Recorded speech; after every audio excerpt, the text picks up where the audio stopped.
Inilah detik-detik saat terjadinya angin kencang di daerah Lawasan Simpang Bukik, Nagari, Bukik Batabuah, Kabupaten Agam, Rabu sore tadi. Angin dengan kecepatan sangat tinggi disertai hujan membuat atap sejumlah rumah warga yang juga korban lahar dingin Marapi beberapa waktu lalu berterbangan. Proses pembersihan material banjir lahar dingin yang tengah dilakukan pun terpaksa dihentikan. Tidak ada korban jiwa dari peristiwa ini. Saat ini, pemerintah setempat tengah melakukan pemeriksaan adanya kerusakan akibat dampak angin kencang. Peristiwa kecelakaan terjadi di Pagedangan, Tangerang, Banten. Korban, seorang pedagang susu keliling, terkapar kritis setelah dihantam minibus dengan kecepatan tinggi yang diduga kemudikan ugal-ugalan. Korban terpental dan terseret sejauh 5 meter. Sopir minibus yang diamankan saat ini masih dalam pemeriksaan polisi. Di Jakarta, 40 perusahaan yang ikut dalam kegiatan job fair. Mereka membuka sejumlah lowongan untuk sarjana yang baru lulus atau kaum profesional. Kegiatan job fair ini diharapkan mampu menurunkan tingkat pengangguran di Jakarta hingga di angka 5,8% pada tahun 2024, dari yang sebelumnya mencapai 7% pada tahun 2023.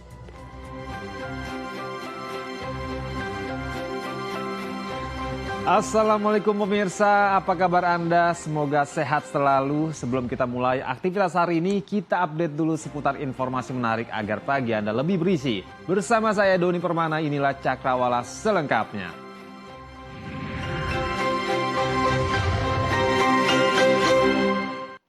Razia parkir liar kembali digelar oleh petugas Dinas Perhubungan DKI Jakarta di kawasan Senen, Jakarta Pusat.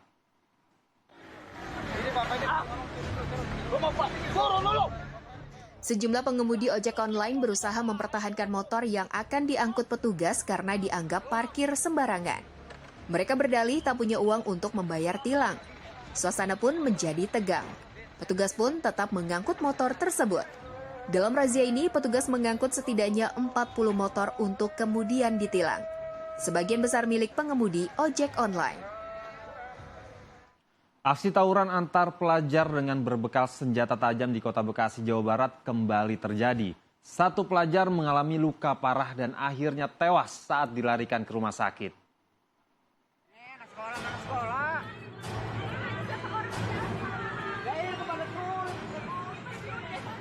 Inilah video amatir aksi tawuran antar dua kelompok pelajar dari dua sekolah yang berhasil direkam warga. Tawuran yang melibatkan sekolah SMK ini terjadi di ruas Jalan Underpass Duren Jaya, Bekasi Timur. Dari video amatir, terlihat ratusan pelajar dari dua kelompok ini saling serang dengan berbekal senjata tajam. Aksi saling kejar tak terhindarkan. Akibat tawuran ini, salah seorang pelajar tergeletak akibat terkena sabetan senjata tajam di bagian kepala belakang. Pelajar ini akhirnya tewas saat hendak dilarikan ke klinik terdekat. Warga sekitar yang menyaksikan tawuran hanya bisa melihat, tidak berani melerai karena takut menjadi sasaran. Tak berselang lama, usai satu pelajar tewas, warga akhirnya memberanikan diri dengan bantuan petugas membubarkan tawuran. Dia bawa senjata tajam semua? Iya, bawa senjata tajam. Hampir mayoritas itu senjata tajam. Itu tawuran ini berlangsung lama apa seperti apa, Pak? Iya, cepet banget waktunya. Nggak kita juga itu. Cepet dah. Bang, korban ngalami luka di bagian mana? Bagian kepala belakang kalau nggak salah. Warga berharap ada upaya tegas dari berbagai pihak terkait untuk meminimalisir kejadian tawuran antar pelajar tersebut karena dapat memakan korban jiwa. Kasus tawuran ini ditangani Polsek Rawalumbu dan juga Polres Metro Bekasi Kota. Ya pemirsa, penyelenggaraan tabungan perumahan rakyat atau TAPERA yang sudah ditandatangani Presiden Joko Widodo menuai pro kontra di masyarakat. Dewan Perwakilan Rakyat menyoroti program TAPERA yang kini tengah menjadi polemik publik. DPR meminta agar kebijakan ini ditinjau kembali.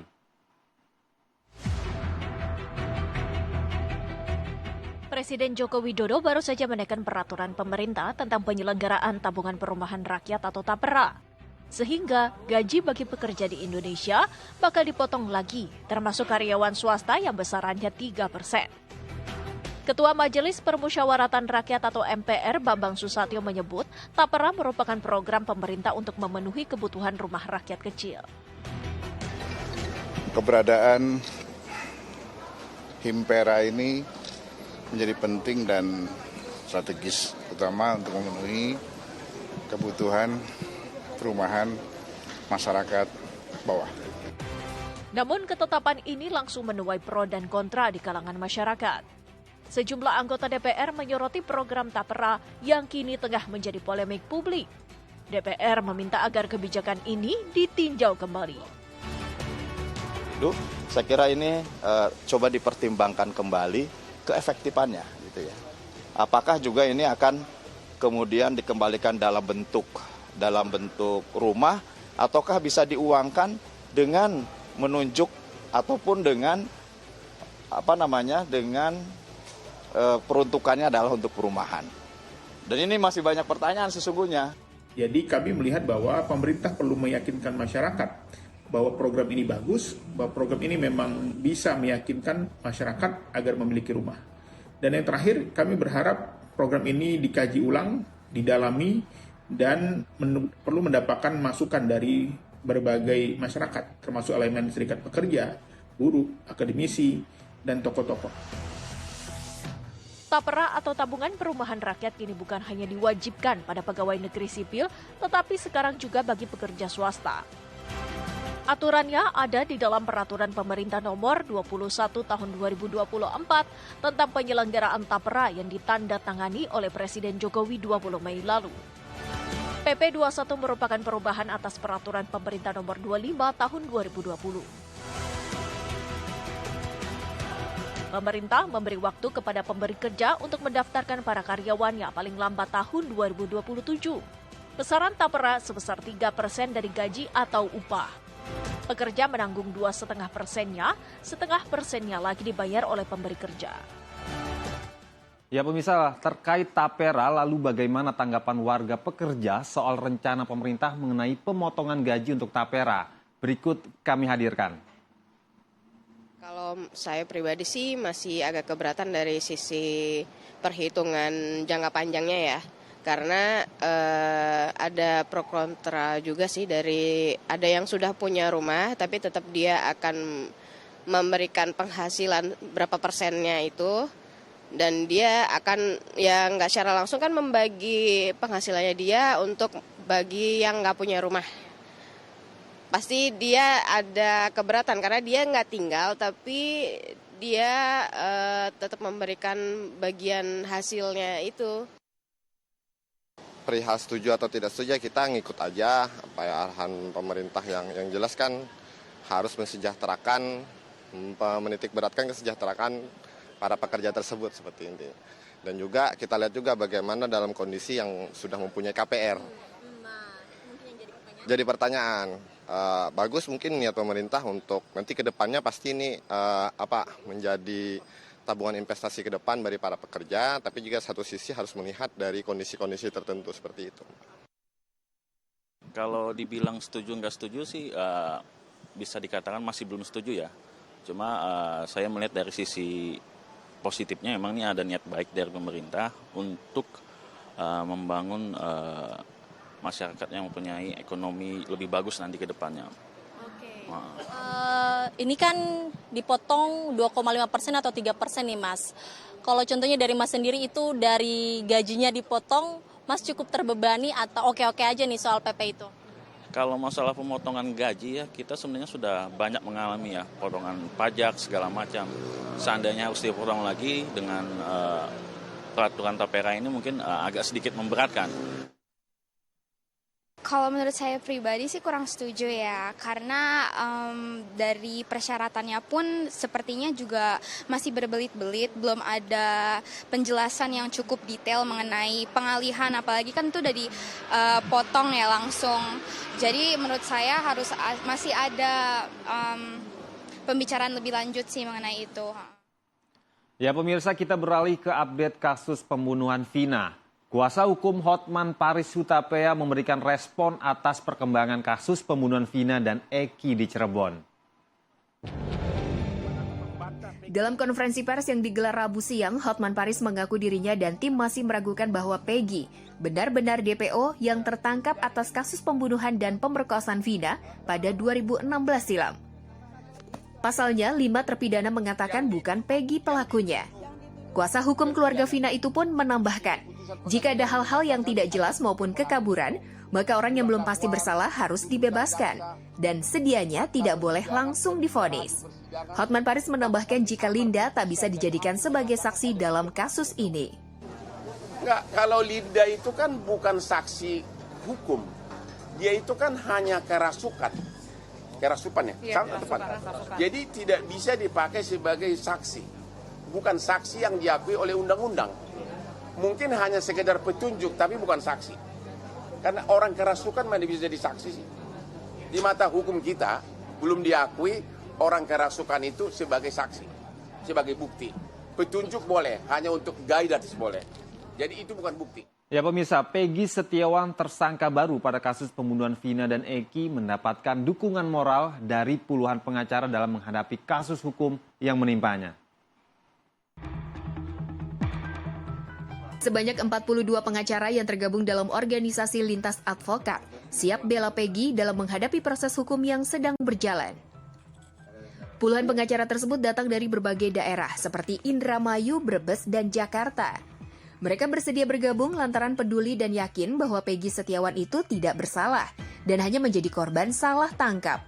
Puluhan kuasa hukum ini berharap bahwa kehadirannya dapat memberikan pembelaan yang kuat dan adil bagi Peggy Setiawan.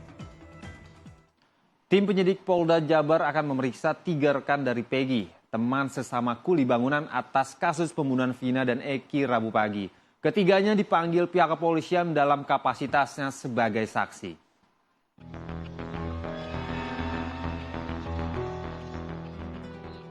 Reskrimum Polda Jawa Barat terus melakukan penyelidikan kasus pembunuhan Vina dan Eki di Cirebon, Jawa Barat. Tim penyidik Polda Jabar akan memeriksa 3 rekan kerja Peggy Setiawan alias Perong yang merupakan kuli bangunan sebagai saksi. Rekan Peggy, Suharsono, Robi, Suparman, dan Ibnu sudah berkumpul di rumah Ibu Peggy Kartini di Blok Simaja, Desa Kepompongan, Kabupaten Cirebon, Jawa Barat sejak Rabu pagi.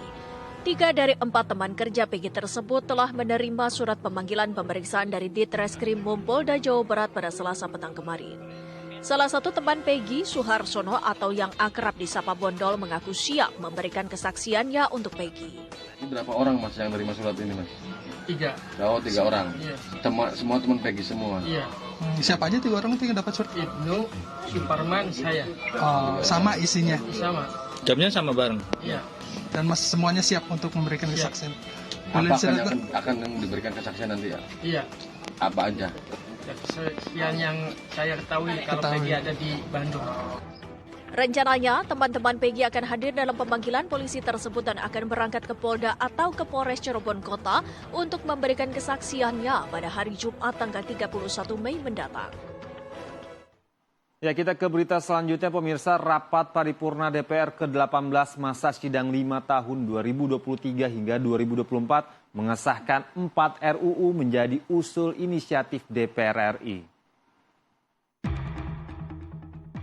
Rapat paripurna DPR ke-18 masa sidang ke-5 tahun 2023 hingga 2024 mengesahkan 4 RUU menjadi usul inisiatif DPR pada Selasa 28 Mei 2024 di Komplek Parlemen Senayan, Jakarta.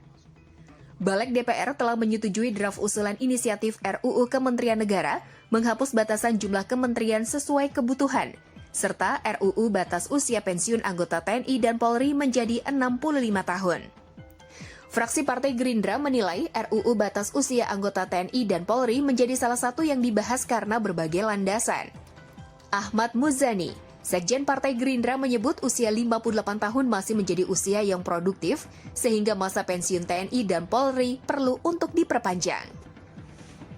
Soal penambahan jabatan aktif TNI dan Polri itu menjadi perdebatan selama ini. Salah satu cara berpikirnya adalah TNI Polri itu adalah aset negara. Ketika dia pensiun di usia 58, dia pada posisi yang masih sangat aktif. Kesehatannya masih prima, daya pikirnya masih kuat, kemampuan fisiknya juga masih oke. Nah, negara akan sangat dirugikan ketika dalam posisi itu kemudian dia pensiun.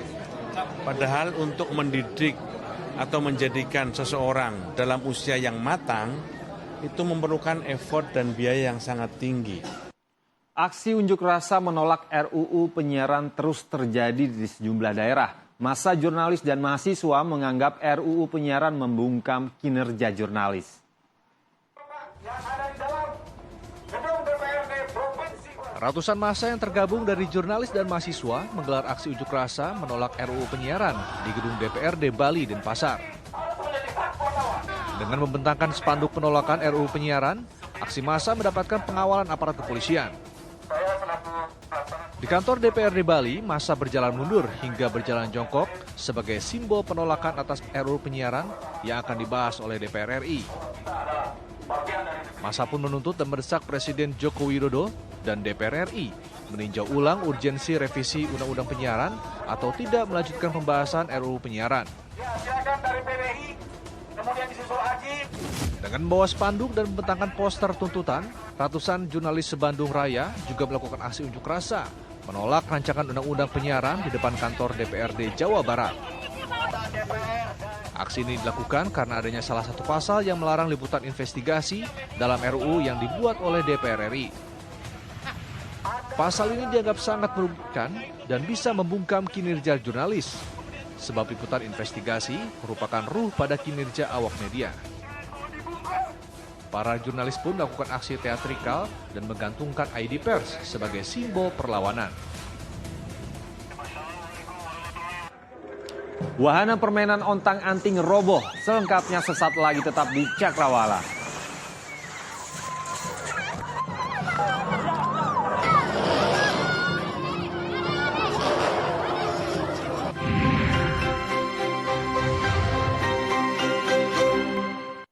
Ya, terima kasih Anda masih menyaksikan Cakrawala bersama saya Doni Permana.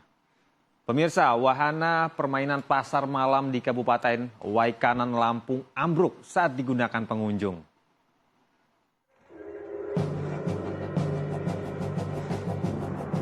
Dari video amatir warga ini terlihat detik-detik ambruknya wahana permainan ontang-anting yang membuat heboh pengunjung. Wahana sendiri sedang dipenuhi pengunjung.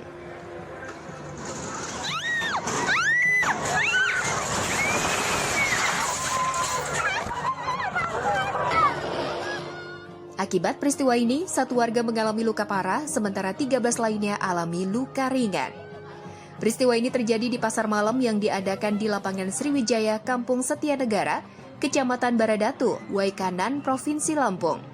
Saat ini, Polres Waikanan masih melakukan penyelidikan terkait peristiwa ini. Sementara pasar malam ditutup pasca ambruknya wahana yang menimpa pengunjung. Polsek Metro Setiabudi, Jakarta Selatan mengamankan 2 pelaku sindikat pemalsuan surat izin pengemudi atau SIM yang beroperasi melalui media sosial. Pengungkapan kasus ini bermula saat anggota Reskrim Polsek Metro Setiabudi mendapat informasi terkait adanya peredaran SIM palsu yang ditawarkan melalui jejaring sosial Facebook.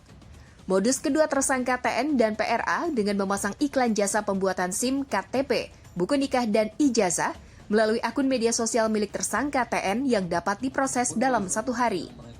Tersangka yang beroperasi sejak Agustus 2023 ini telah meraup keuntungan hingga puluhan juta rupiah. Dari tangan tersangka, polisi menyita barang bukti berupa dokumen palsu, 1 unit komputer dan 1 unit alat pencetak dokumen. Atas perbuatannya, kedua tersangka dijerat dengan pasal 263 ayat 1 Jungto pasal 55 ayat 1 KUHP dengan ancaman hukuman penjara maksimal 6 tahun. Ya pemirsa, diduga akibat sang supir mabuk miras, sebuah mobil angkot terperosok ke selokan. Berita tersebut serta informasi menarik yang terjadi di penjuru daerah lainnya kami hadirkan dalam rangkuman berikut ini untuk Anda.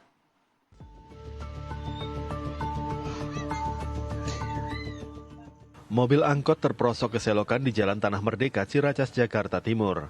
Insiden diduga terjadi akibat sopir angkot mabuk miras saat mengemudi trayek Kampung Rambutan ke Cililitan. Karena memicu kemacetan, warga sekitar gotong royong mengangkat mobil angkot dari selokan. Setelah itu, pemilik mobil angkot dan sopirnya langsung pergi dari lokasi. Seorang remaja perempuan di Bogor, Jawa Barat menjadi korban perundungan. Video viral menunjukkan saat korban dianiaya remaja lainnya sambil direkam ke kamera ponsel. Ketika itu, remaja lainnya juga berupaya melerai. Diduga konfrontasi terjadi karena persaingan produk kecantikan.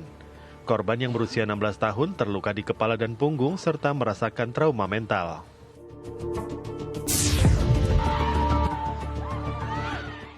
Kericuhan terjadi dalam unjuk rasa warga Desa Gereneng, Kecamatan Sakra Timur, Lombok Timur, Nusa Tenggara Barat. Dalam aksi di kantor desa setempat, warga menuntut salah satu perangkat desa diberhentikan. Warga juga menuntut ganti rugi dan meminta kepala desa memecat perangkat desa, yakni Kepala Dusun Jerian. Warga beralasan yang bersangkutan kerap membuat masalah dan sering membuat kegaduhan. Sekelompok penagih utang atau debt collector diusir pengurus lingkungan di kawasan Semper Barat, Cilincing, Jakarta Utara. Pengusiran diwarnai aksi saling dorong hingga nyaris adu jotos.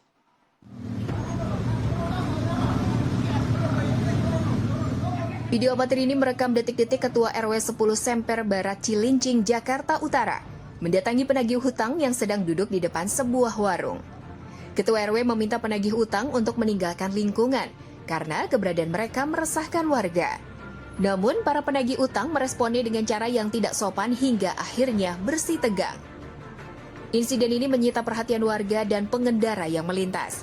Terlebih, kedua belah pihak terlibat aksi saling dorong hingga nyaris adu jotos.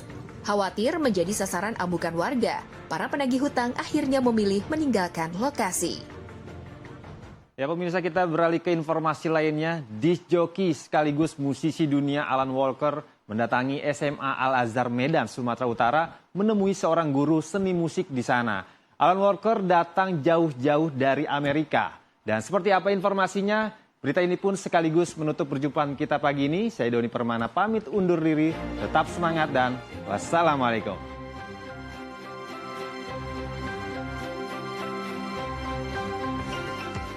Look what this teacher made his entire class do.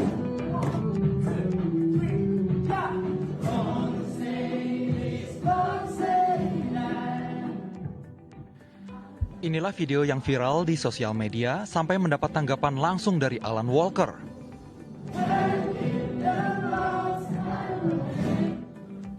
Tidak berhenti sampai di situ, musisi dunia Alan Walker sampai datang jauh-jauh ke Medan, Sumatera Utara demi menemui pembuat video yang menyita perhatiannya.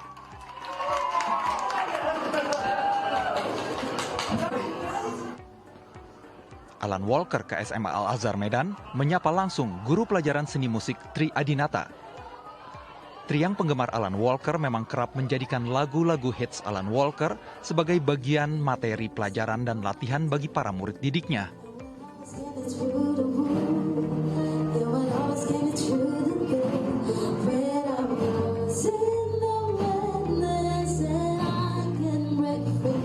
So seeing the performances, like the songs that this guy here has done for the students online on social media, I think it was really cool to have the opportunity to come here to them and meet the students and also get to hear an in-person performance, which was really cool. And as a result, I also took the opportunity to invite him and also the students to my concert in Jakarta. Dari Amerika itu 28 jam, 27 or 28 hour. Itu bukanlah waktu yang sebentar untuk datang dari Amerika ke Medan, dan itu membuat saya sangat terharu gitu. Siapa sih saya gitu? Siapa sih Tri Adinata gitu kan? Jadi saya merasa sangat-sangat berterima kasih atas apresiasinya. Saya mendengarkan musik Alan itu dari dulu. Jadi dari dulu saya sudah have you remember Natasha? She is doing a cover On My Way. She is my student. Jadi yes, Natasha itu dulu adalah murid vokal saya. Dulu Alan buat kompetisi cover On My Way Dan waktu itu pemenangnya diundang Alan di Jerman waktu itu. Jadi waktu saya lihat murid saya Natasha ke Jerman waktu itu bersama Alan Walker, dalam hati saya begini, anak muridku udah jumpa Alan Walker, saya kapan ya gitu. Dan ternyata hari ini dijawab sama yang di atas. Hari ini saya bisa duduk berdua dengan Alan Walker dan nanti tanggal 8 Juni bisa berkolaborasi dalam konser Alan Walker. Tri Adinata dan murid pelajaran seni musiknya akan menjadi tamu undangan Alan Walker untuk hadir dalam konsernya di Jakarta 8 Juli 2024.